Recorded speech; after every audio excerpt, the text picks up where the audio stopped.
A interpretação do Cânon 6 do Primeiro Concílio de Nicéia tem sido, durante séculos, um dos principais argumentos utilizados por apologistas ortodoxos e protestantes na tentativa de refutar a supremacia papal. Esta interpretação, que busca equiparar a jurisdição do Bispo de Roma às outras sedes patriarcais, representa não apenas uma leitura superficial do texto canônico, mas uma distorção deliberada da realidade histórica e teológica que permeava o cristianismo primitivo. Vamos demonstrar, através de evidências históricas irrefutáveis, interpretações patrísticas unânimes e a própria lógica interna do desenvolvimento doutrinal da Igreja, que o Cânon 6 de Nicéia não apenas não nega a supremacia papal, mas representa, paradoxalmente, uma das mais poderosas confirmações da primazia romana no seio da cristandade primitiva. A pretensão ortodoxa de que este cânon estabeleça uma igualdade jurisdicional entre Roma, Alexandria e Antioquia revela-se, sob escrutínio rigoroso, como uma construção teológica posterior,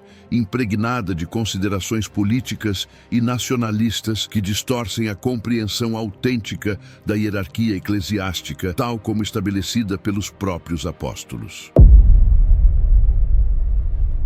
Para compreender adequadamente o significado do Cânon 6, é imperativo situarmos no espaço e tempo em que foi promulgado. O primeiro concílio de Nicéia, realizado em 325 d.C., representa o primeiro grande esforço de unificação doutrinal e disciplinar da Igreja cristã após a legalização do cristianismo pelo Édito de Milão. No entanto, a estrutura hierárquica da Igreja já possuía séculos de desenvolvimento, estabelecida sobre fundamentos apostólicos inquestionáveis. A realidade que os apologistas ortodoxos convenientemente ignoram é que já no século II, a Igreja de Roma possuía uma posição única e preeminente no seio da cristandade. Esta preeminência não derivava de considerações políticas ou geográficas, como posteriormente alegariam os teólogos bizantinos, mas de uma sucessão apostólica direta, estabelecida pelo próprio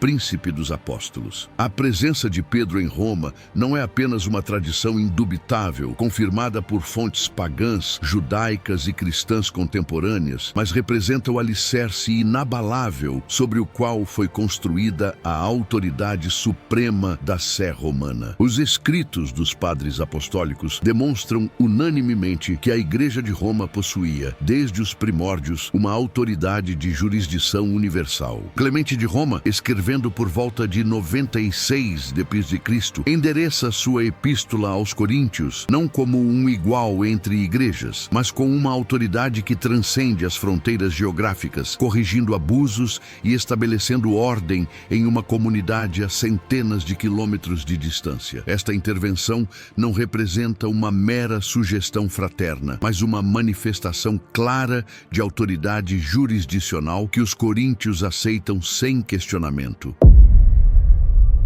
Antes mesmo da reunião de Nicéia, a hierarquia eclesiástica já estabelecera 3 grandes sedes metropolitanas: Roma, Alexandria e Antioquia. No entanto, a natureza desta hierarquia é onde reside a chave para compreender o verdadeiro significado do Cânon 6. Enquanto Alexandria e Antioquia possuíam jurisdição sobre vastos territórios regionais, Roma possuía uma autoridade que transcendia meras delimitações geográficas. A história mostra que já no século IV, os bispos de Roma eram reconhecidos como árbitros em disputas graves. Um exemplo claro é o de Santo Atanásio, bispo de Alexandria. Por defender a fé contra a heresia ariana, ele foi deposto injustamente por um concílio local em 335 d.C., cheio de pressões políticas. Em vez de aceitar a decisão, Atanásio recorreu diretamente a Roma, onde o Papa São Júlio I recebeu seu caso, anulou a deposição e reconheceu sua inocência.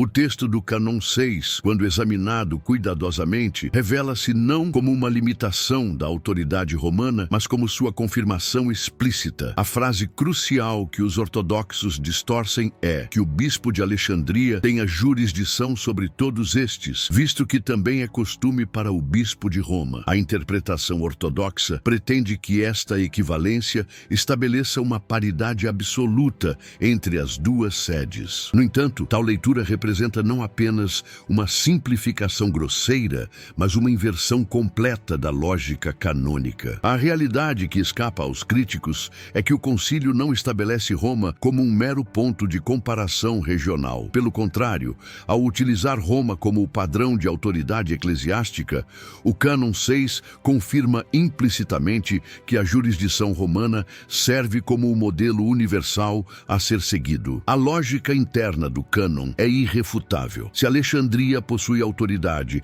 sobre o Egito porque Roma possui autoridade similar, implica necessariamente que Roma possui tal autoridade, não por concessão conciliar, mas por direito apostólico anterior e superior à própria reunião de Niceia. Os manuscritos gregos mais antigos confirmam esta interpretação através da escolha deliberada de termos que indicam não uma equivalência absoluta, mas uma analogia hierárquica. O termo utilizado para descrever a autoridade romana, kata tu ethos, carrega conotações de uma prática estabelecida por tradição apostólica, enquanto a autoridade alexandrina é descrita com termos que indicam uma delegação conciliar. Esta distinção sutil, perdida em muitas traduções latinas posteriores, confirma que os padres de Niceia reconheciam na autoridade romana uma origem diferente e superior às demais sedes metropolitanas.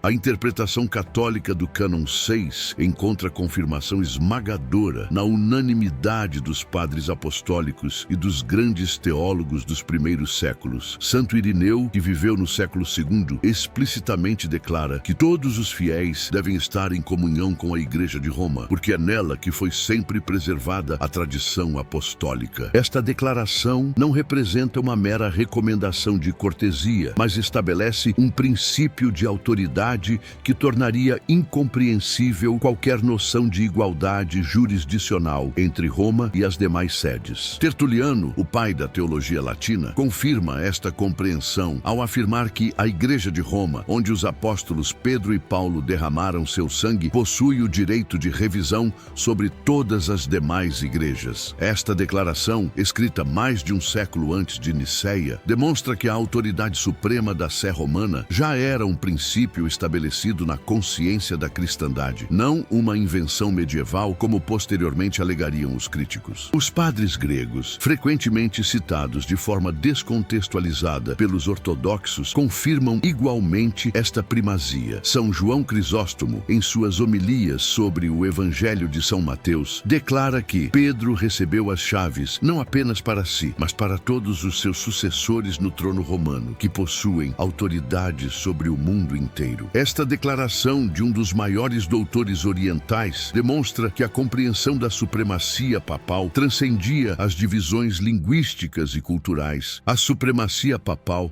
não representa uma invenção abrupta, mas o desenvolvimento legítimo e necessário de uma semente apostólica plantada por Cristo.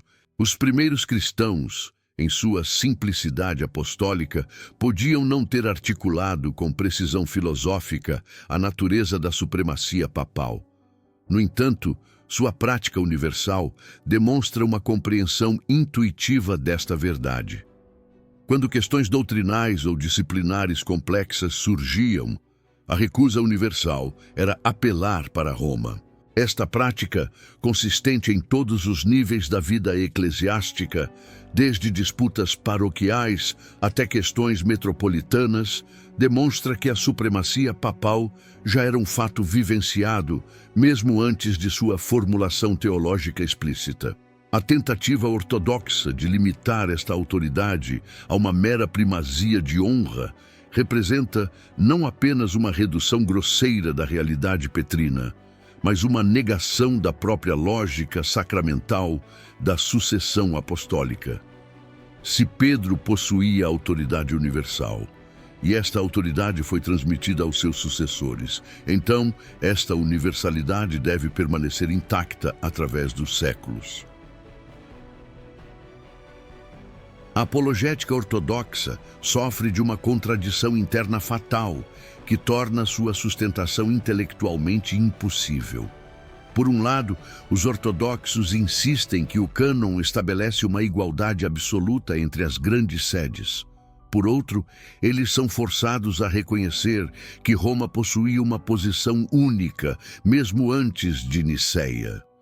Esta contradição torna sua interpretação não apenas falsa, mas incoerente em seus próprios termos. Quando os patriarcas ortodoxos de Constantinopla, Alexandria ou Antioquia enfrentam questões sérias, sua prática histórica tem sido apelar para Roma, não para um concílio de igrejas iguais. Esta prática universal demonstra que, independentemente de sua teoria sobre o Cânon 6, a realidade vivida pela ortodoxia confirmava a autoridade suprema da Sé romana. Se todas as grandes sedes são absolutamente iguais em autoridade, como explicar a unanimidade doutrinal que caracterizou os primeiros séculos da Igreja? Como explicar a ausência de cismas majoritárias antes do século XI? Como explicar a prática universal de apelação para Roma em questões complexas? A visão oriental cria um cristianismo atomizado, incapaz de proferir com autoridade definitiva sobre questões doutrinais ou disciplinares.